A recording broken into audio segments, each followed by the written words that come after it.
భగవద్గీత అధ్యాయం 4 శ్లోకము భావము.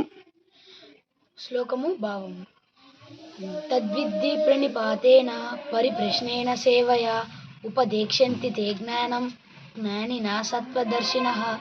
భావము: ఆధ్యాత్మిక ఆచార్యుని సమీపించి సత్యము నెరుగుట కొరకై యత్నింపుము మరియు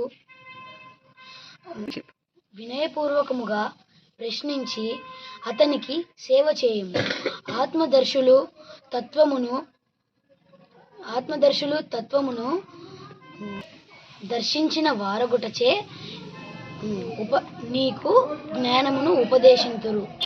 భగవద్గీత అధ్యాయం 10 భగవద్విభూతి 10వ శ్లోకము భావము.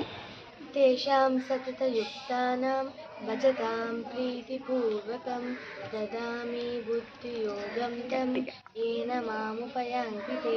భావం: ప్రేమతో నా సేవయందు నిరంతర ఆసక్తులై ఉండు వారికి నన్ను చేరగల బుద్ధి యోగమును నేనొసగుదును.